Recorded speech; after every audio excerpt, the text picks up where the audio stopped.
Olá! Para começar a nossa imersão de hoje, eu quero deixar aqui uma saudação muito especial.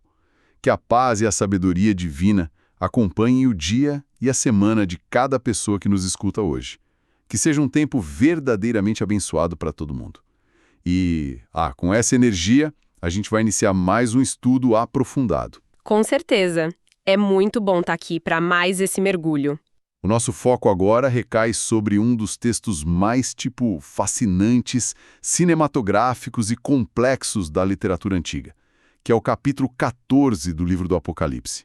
A ideia aqui é desempacotar as imagens, os símbolos e as visões proféticas, que servem como um prelúdio monumental de triunfo e juízo. É um prelúdio e, ao mesmo tempo, um grande respiro, né? Exato. Para quem vem acompanhando a estrutura desse livro histórico com a gente, imagina a sensação de estar assistindo a um filme de tensão extrema. Os capítulos 12 e 13 descrevem cenários de perseguição absoluta, bestas surgindo do mar e da terra, um verdadeiro cenário de horror global. Um caos total. E, de repente, o diretor corta para uma cena de absoluta serenidade e triunfo no capítulo 14. É quase um respiro arquitetônico antes do grande clímax final, que vai se desenrolar a partir do capítulo 15. E que respiro literário fantástico esse texto oferece. Ele é carregado de significados muito profundos e, para garantir que a nossa investigação hoje seja a mais rica e equilibrada possível, nós trouxemos para a mesa duas fontes de altíssimo calibre. Fontes essenciais para esse texto. Sim. A nossa base primária vai ser o comentário bíblico de John F. Walvoord, que é uma obra clássica, exaustiva e muito detalhada sobre as visões escatológicas. E, em paralelo, a gente vai cruzar essas informações com as notas de estudo da Bíblia de Estudo NAA, a Nova Almeida Atualizada. Que é excelente também. Exatamente. Ela traz perspectivas linguísticas e históricas muito precisas. O contraste e a complementariedade entre essas duas obras vão dar para a gente uma visão panorâmica espetacular do que está acontecendo nesse interlúdio profético. Olha, antes da gente mergulhar de cabeça nas imagens de cordeiros, anjos voando e colheitas, cabe ressaltar a nossa missão e o nosso posicionamento aqui.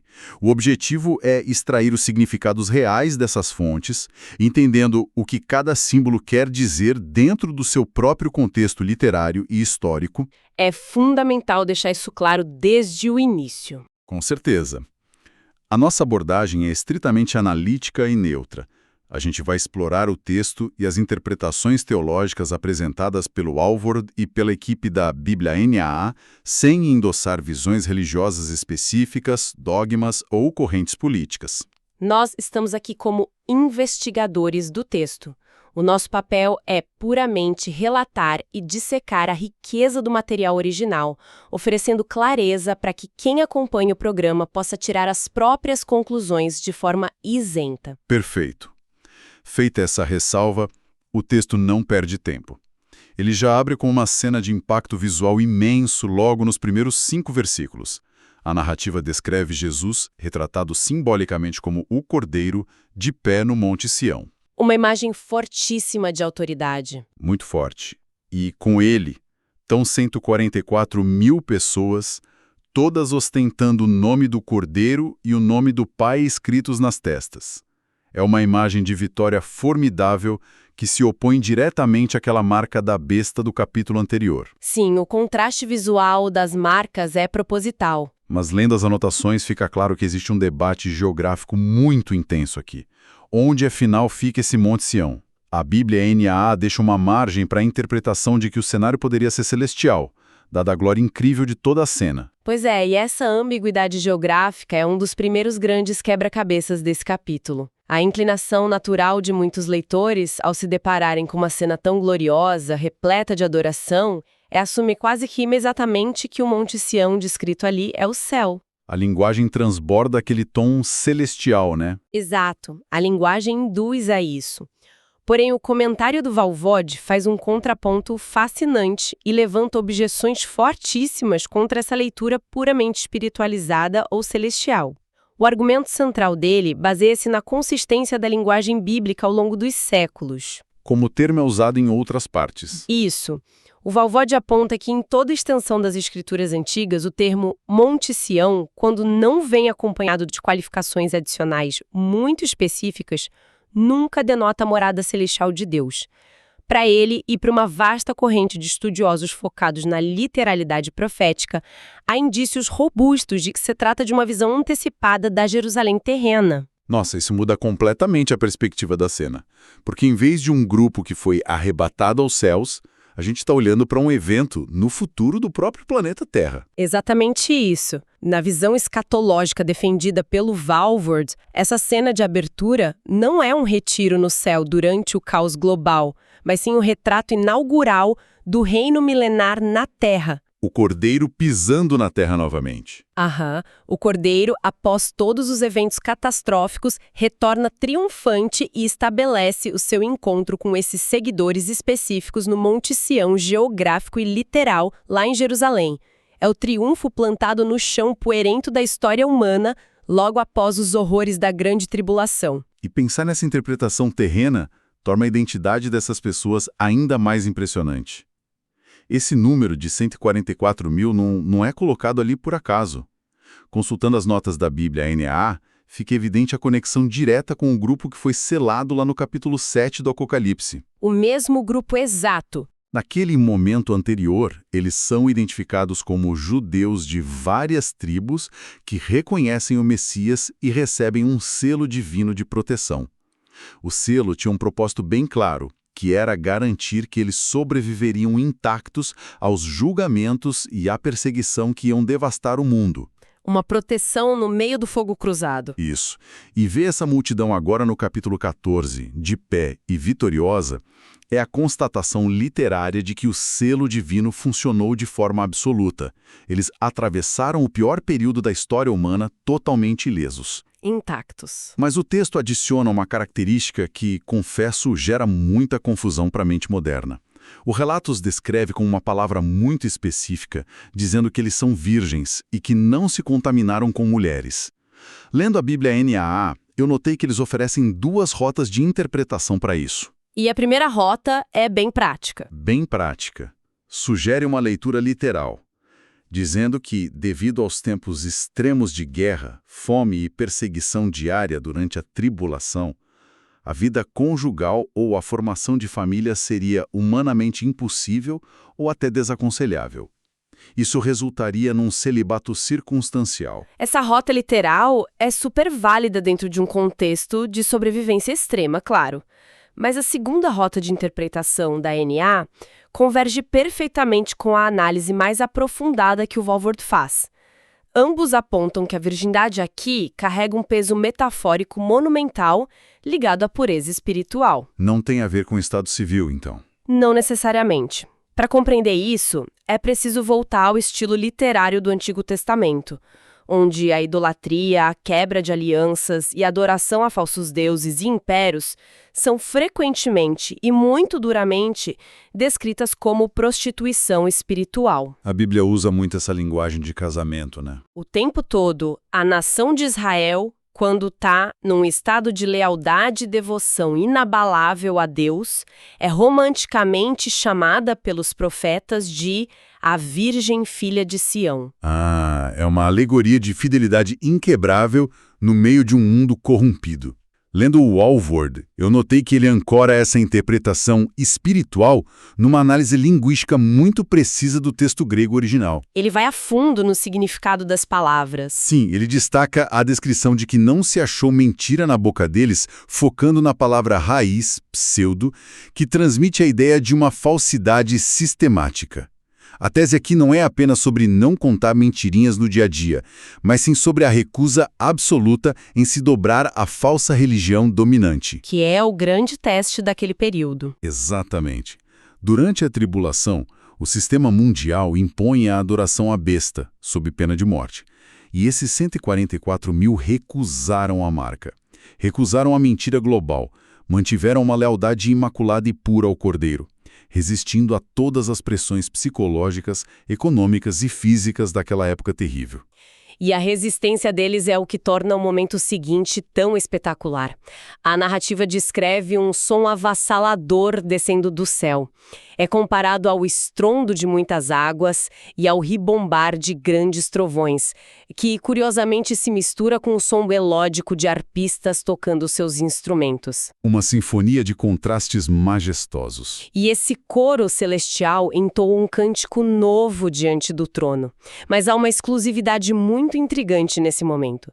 O texto afirma categoricamente que ninguém no universo podia aprender esse cântico exceto os 144 mil. Isso é muito curioso. Demais. Se a gente adotar a visão do Walford de que esse grupo está na Terra, lá em Jerusalém, cria-se uma dinâmica fascinante.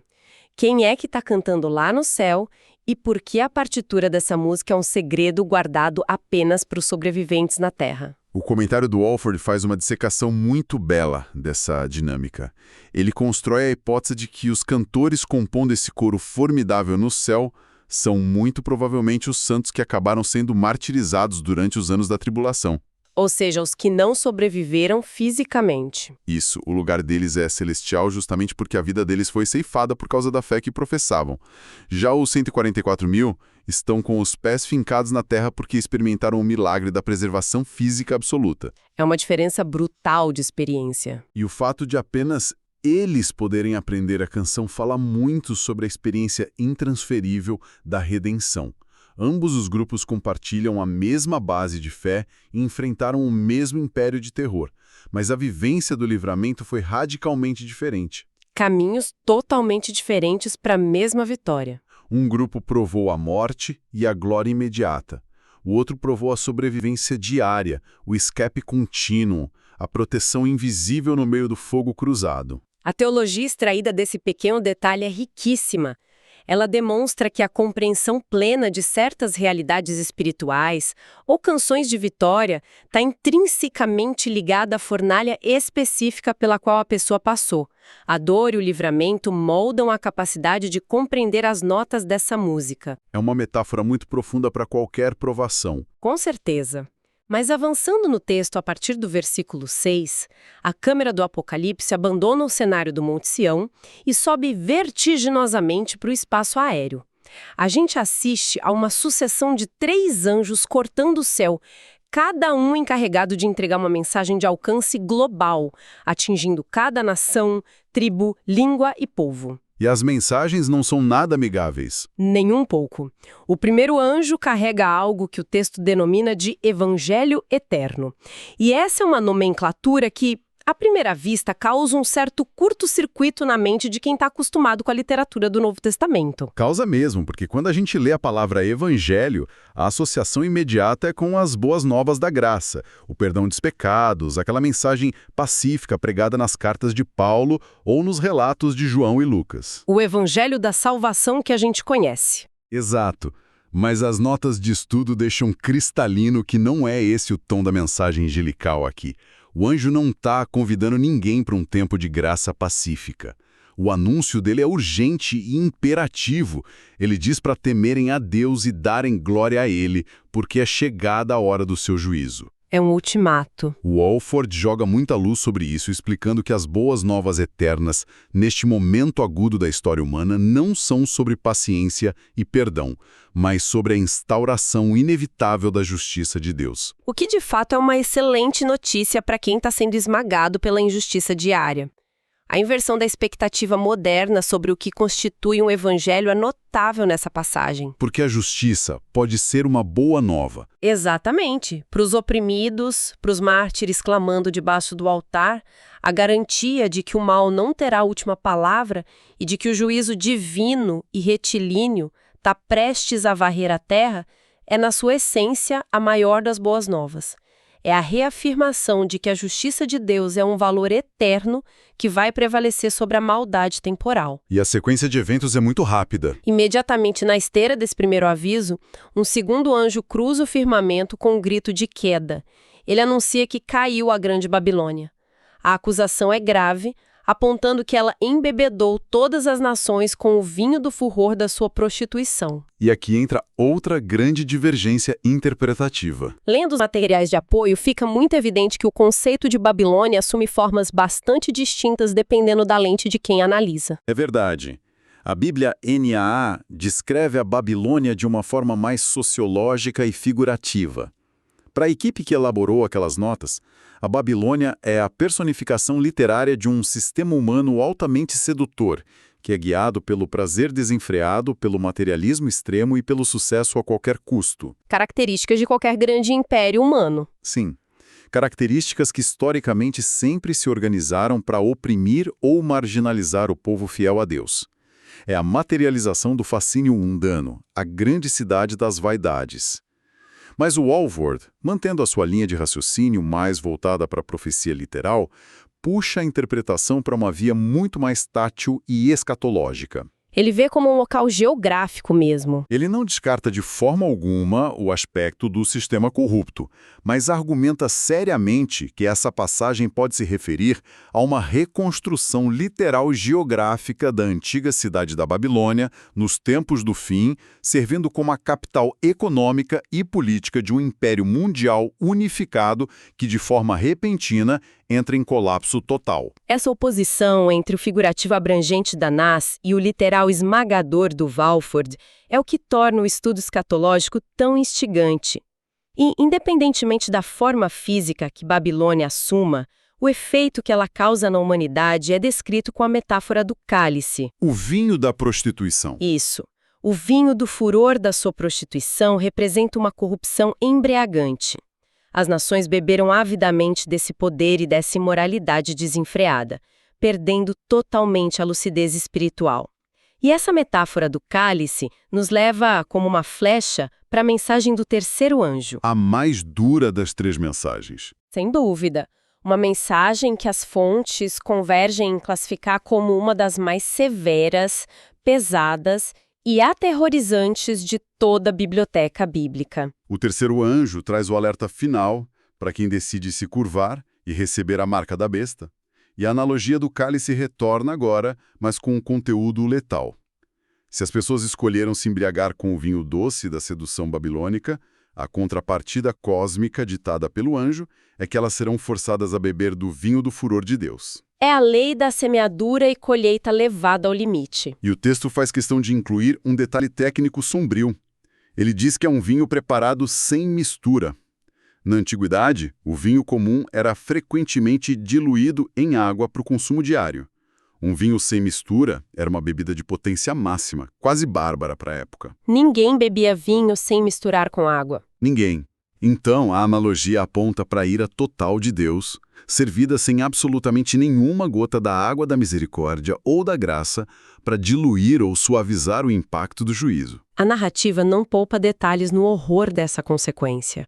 Descreve-se um tormento contínuo, envolvendo fogo e enxofre, na presença dos santos anjos e do Cordeiro, com a constatação desesperadora de que essas pessoas não terão descanso nem de dia, nem de noite. É uma imagem que afeta o leitor de hoje. Perturba profundamente a sensibilidade contemporânea. E é aqui que o Walvoord faz um resgate histórico e teológico imprescindível.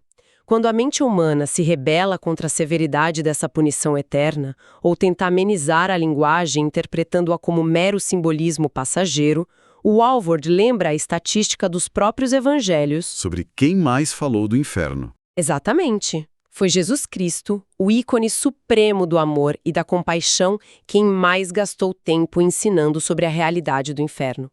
O termo Geena e as advertências sobre o fogo que não se apaga estão mais presentes nos discursos de Jesus do que na boca de qualquer outro personagem do Novo Testamento. É um dado que choca as pessoas quando elas descobrem. Choca, mas as fontes não exploram essa passagem com o intuito de celebrar algum tipo de sadismo de forma alguma.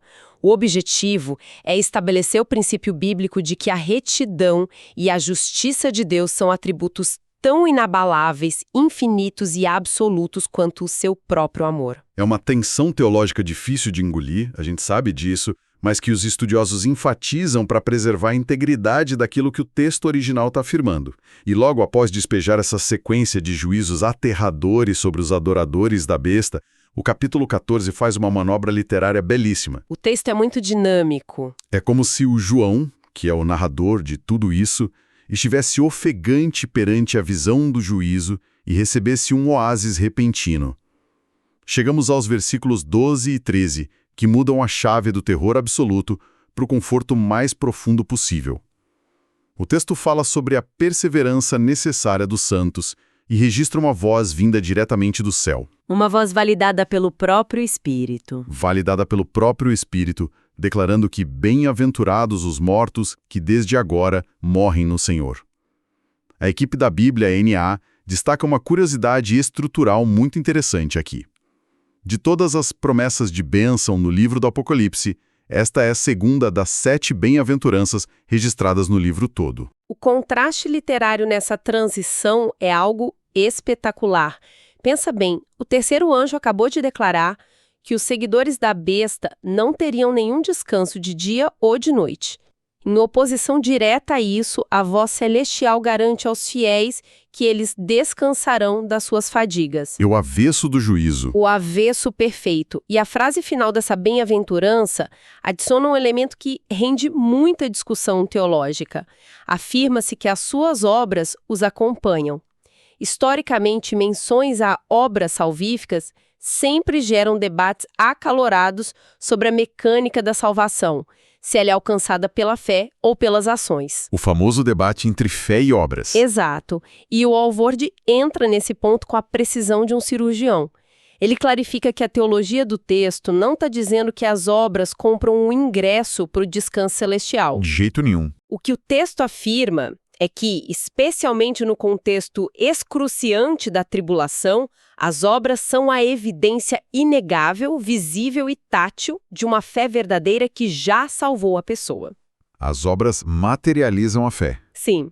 Traduzidas pela coragem imensa de recusar a marca econômica da besta, a recusa em adorar a imagem, a disposição silenciosa para caminhar rumo ao martírio, se for preciso, as obras são o rastro de fidelidade que os acompanham. O interlúdio de descanso, infelizmente para a narrativa, é muito breve. A partir do versículo 14, as nuvens de conforto dão lugar a 2 das imagens agrícolas mais cinematográficas e violentas da literatura antiga. Entramos na fase das colheitas. 2 colheitas distintas. Filho de homem, uma alusão claríssima ao próprio Cristo. Ele está usando uma coroa de ouro na cabeça e empunhando uma foice excepcionalmente afiada. O grito que ecoa é para que ele passe a foice, pois a hora da colheita chegou e a seara da terra está madura. E a palavra madura tem um peso imenso aí. O que me chamou muita atenção nas notas do Walvoord foi justamente a análise minuciosa da palavra grega usada para descrever esse estado de maturidade da terra. Esse detalhe linguístico revela a tonalidade sombria da passagem inteira. A palavra grega no original é sheiraino. Diferente de um termo que indicaria um grão dourado, bonito, pronto para alimentar uma multidão, sheiraino carrega literalmente o sentido de algo que secou completamente. Algo murcho. Algo que murchou devido a uma exposição excessiva. A ideia transmitida não é de plenitude suculenta, mas de algo que passou do ponto, que estragou. A conotação é abertamente negativa e indica um excesso de maturação moral.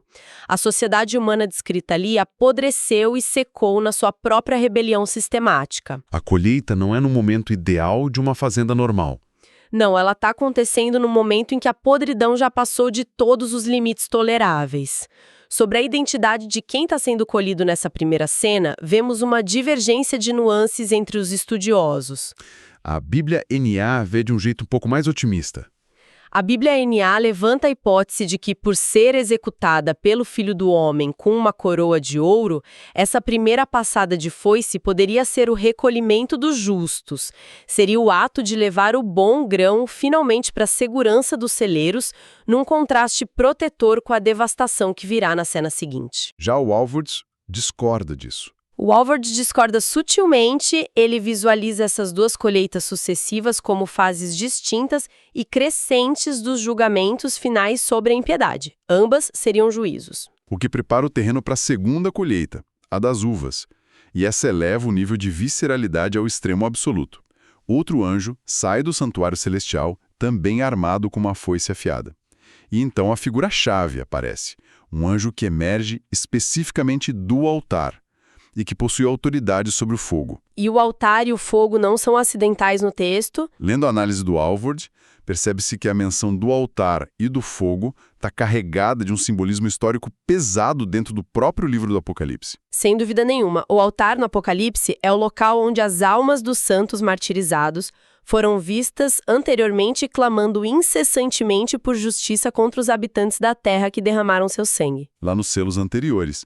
Isso, o fato de o anjo sair desse altar específico e ter autoridade sobre o fogo não é um detalhe de cenário. É o sinal cósmico de que o juízo purificador e punitivo de Deus está finalmente respondendo ao clamor daqueles mártires. É a vingança divina sendo posta em movimento real. A resposta ao choro dos justos. Esse anjo de fogo clama em alta voz para que os cachos da videira da terra sejam cortados. E a imagem que se desdobra a partir dessa ordem choca profundamente qualquer leitor. As uvas são atiradas no grande lagar da ira de Deus. O lagar, no contexto agrícola da época antiga, era aquele tanque de pedra, onde os trabalhadores entravam para pisar as uvas com os pés nus, esmagando-as até extrair todo o suco para a produção de vinho. É um trabalho físico, esmagador, e naturalmente manchado de vermelho. Mas o texto subverte essa imagem. O texto subverte porque o suco que jorra do lagar é literalmente sangue. O relato descreve que esse lagar monumental foi pisado fora da cidade e a quantidade de sangue que transbordou atingiu níveis inimagináveis. E a brutalidade deliberada dessa imagem encontra raízes profundas no livro do profeta Isaías, lá no capítulo 63. Lá, Deus é retratado de forma solitária e temível, pisando o lagar das nações na sua ira, com as suas vestes manchadas de vermelho. O pisar o lagar é uma metáfora antiga. Muito antiga. Os comentadores apontam que o ato de pisar o lagar fora da cidade refere-se à topografia em volta de Jerusalém. Mas a escala do derramamento de sangue que paralisa quem estuda o texto. A descrição afirma que o rio de sangue alcançou a altura dos freios dos cavalos e se estendeu por uma distância de 1.600 estádios. Para a gente visualizar a magnitude assustadora desse evento, a gente precisa converter essas medidas antigas para o nosso contexto. A Bíblia NAA calcula essa distância em cerca de 300 quilômetros. O Walvoord usa a métrica de um raio de 200 milhas a partir do ponto central em Jerusalém. É uma vastidão territorial coberta de sangue. Independentemente da conversão exata, os dois materiais de estudo convergem num ponto aterrador. Não se trata apenas de uma hipérbole poética desenfreada. A figura literária de um mar de sangue na altura do peito dos cavalos, cobrindo uma distância do tamanho de um país ou de um grande estado, enfatiza uma carnificina militar literal, massiva e sem precedentes na história bélica. O consenso dessas obras é muito claro sobre isso. O consenso teológico é que a passagem descreve o clímax da reunião das hostes militares de todas as nações da Terra. Eles marcharão para a região da Palestina na batalha final do fim dos tempos, culminando no famoso Armagedon. O ápice do conflito humano. A metáfora da uva sendo esmagada até explodir é a forma literária escolhida pelo apóstolo João para transmitir o aniquilamento absoluto das forças que se rebelaram contra o Cordeiro. Para organizar tudo que foi destrinchado aqui, a gente pode enxergar o capítulo 14 como uma obra arquitetônica de contrastes absolutos. Ele serve de prelúdio e advertência. Um espelho das duas realidades finais. Exato. De um lado, o texto sela garantia pétrea de triunfo para os seguidores do Cordeiro, que são visualizados na integridade dos 144 mil preservados no Monte Sião e no descanso prometido aos santos. No outro extremo do espectro, constrói a inevitabilidade de um juízo cataclísmico e devastador sobre o sistema da Babilônia e sobre quem ostenta a marca da besta. As duas colheitas finais da humanidade. Fundamentalmente, para os leitores originais e para os futuros que enfrentariam perseguições esmagadoras, esse capítulo funciona como uma âncora de esperança. Ele demonstra visualmente que o sofrimento tem prazo de validade e que a balança cósmica da justiça sobre a autoridade final de Deus vai ser equilibrada. E essa riqueza toda de detalhes nos oferece aplicações fascinantes para a nossa própria vida, mesmo para quem estuda o texto fora de um cenário apocalíptico literal. A imagem daquele cântico novo, que ressoa nos céus, mas que só pode ser aprendido por aqueles 144 mil que sobreviveram aos horrores na Terra, traz uma perspectiva muito íntima. Uma reflexão sobre a exclusividade da nossa dor. Exatamente. Levanta uma reflexão sobre a psicologia das nossas próprias trajetórias hoje. Como as provações específicas, os silêncios e as resistências diárias que a gente enfrenta moldam a nossa própria voz. A gente precisa se perguntar sobre o nosso cântico. Que cânticos, sabedorias ou perspectivas únicas, as lutas que enfrentamos de forma invisível hoje estão nos capacitando a compreender, e que absolutamente ninguém mais no mundo conseguiria cantar ou decifrar por não ter calçado os nossos sapatos. É um convite maravilhoso para reconhecermos o valor inestimável das cicatrizes que adquirimos ao manter a integridade frente às pressões da nossa Babilônia moderna, do nosso próprio tempo. Essa é, sem dúvida, uma lente poderosa e confortadora para olhar a nossa própria jornada à luz de um texto tão monumental quanto esse. A fidelidade sempre produz uma canção que só quem foi fiel consegue cantar. Com isso, a gente finaliza mais este estudo aprofundado, esperando de coração que o cruzamento dessas obras tão ricas tenha trazido clareza para imagens tão desafiadoras e complexas. Fica o nosso profundo agradecimento a quem nos acompanhou por toda essa travessia e reflexão. Que Deus abençoe todos os ouvintes.